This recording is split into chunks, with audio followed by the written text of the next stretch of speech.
Hello friends, तो आज हम देखने वाले कुछ एमसीक्यूज जो कि नर्सिंग से रिलेटेड है। आपके एग्ज़ाम्स में पूछे जाते हैं, चाहे वो आरआरबी हो या नॉर्सेट का एग्ज़ाम हो।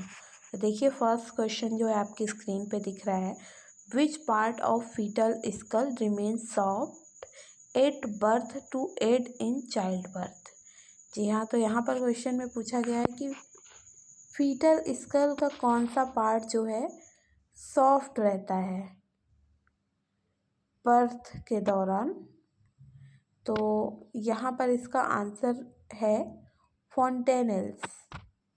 फोंटेनल्स जो पार्ट होता है वो क्या रहता है, सॉफ्ट रहता है। ठीक है जी।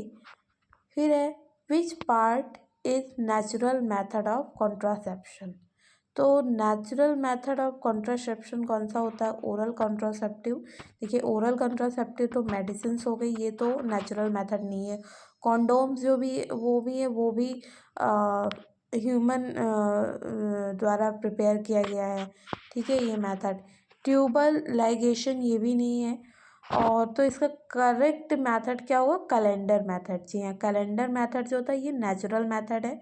नेक्स्ट क्वेश्चन जो है, डेमोग्राफी प्राइमरली स्टडीज। ठीक है, डेमोग्राफी जो है प्राइमरली किसके बारे में स्टडी करता है, मतलब कि यहाँ पे पूछा गया है कि डेमोग्राफी क्या होता है। तो भाई पॉपुलेशन डायनेमिक्स। जी हाँ, पॉपुलेशन की सिचुएशन क्या है ना, किस एरिया में कितना है, डेंसिटी क्या है, कितनी पॉपुलेशन है ना, ये सारी चीज़ें जो है डेमोग्राफी के अंदर स्टडी की जाती है और बाकी काफ़ी चीज़ें स्टडी की जाती हैं। नेक्स्ट है, इपीडेमियोलॉजी इज मोस्ट कंसर्न विथ। तो भाई इसमें क्वेश्चन में पूछा गया है इपीडेमियोलॉजी जो है वो किससे ज़्यादा कंसर्न होती है।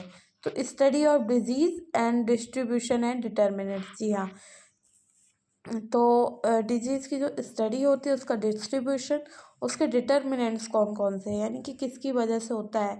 तो बेसिकली यहाँ पे इटियोलॉजी की स्टडी की जाती एपिडेमियोलॉजी में। नेक्स्ट क्वेश्चन है question number 5, the disaster management cycle includes all of the following. ठीक है, जो डिजास्टर मैनेजमेंट होता है उसमें क्या क्या चीज़ें इंक्लूड की जाती है एक्सेप्ट। तो देखिए भाई, प्रिवेंशन इंक्लूडेड होता है, रिस्पॉन्स होता है, रिकवरी होता है, लिटिगेशन नहीं होता। लिटिगेशन जो है ये एक लीगल टर्म है जिसका यहाँ पर कोई काम नहीं है। तो आपका जो लिटिगेशन होता है ये जो है एक्सेप्ट है। ठीक है, नेक्स्ट है, which of the following is not an aspect of occupational health. ठीक है, तो ऑक्यूपेशनल हेल्थ का यहाँ पे पूछा गया है कौन सा नहीं है ना। तो ऑक्यूपेशनल हेल्थ मीन्स ऑक्यूपेशन है ना, जो आपका ऑक्यूपेशन, जो आप काम करते हो डेली, आपका जो आपका प्रोफेशन है उससे रिलेटेड चीज़ें पूछी गई। तो भाई देखिए, ऑक्यूपेशन हेल्थ में क्या क्या होना चाहिए, वर्क प्लेस सेफ्टी होना चाहिए कि जहाँ पर आप काम कर रहे हैं वो क्या, वो जगह सेफ हो, है ना, प्रॉपर सारी चीज़ें हों, आपको किसी भी तरह का हैज़ार्ड ना हो। ठीक है, तो वर्क प्लेस सेफ्टी हो गया। एम्प्लॉय वेलनेस प्रोग्राम, एम्प्लॉय का वेलनेस प्रोग्राम होना चाहिए। ठीक है, एम्प्लॉयज़ के लिए अच्छी कुछ प्रोग्राम्स होने चाहिए, है ना, जैसे इंश्योरेंस वगैरह हो गया, और बाकी काफ़ी चीज़ें होती हैं। प्रोडक्टिविटी इन्हेंसमेंट, है ना, उनकी प्रोडक्टिविटी इंक्रीज़ करने के लिए, यानी कि वो ज़्यादा अच्छे से काम कर सके, पीसफुल इन्वायरमेंट में काम कर सके और ज़्यादा प्रोडक्टिव हो सके, है ना, ये भी किसका पार्ट है, ऑक्यूपेशनल हेल्थ का पार्ट है। ठीक है, अब नेक्स्ट जो आपका दिया हुआ है public health surveillance. Public health surveillance ये जो है ये आपका ऑक्यूपेशनल हेल्थ का पार्ट नहीं है। ठीक है, नेक्स्ट क्वेश्चन है जो है बच्चों वो है IMNCI, integrated management of neonatal childhood illness primarily focused on. तो भाई नाम पे ही लिखा हुआ है ना, प्रोग्राम का नाम ही है integrated management neonatal and child.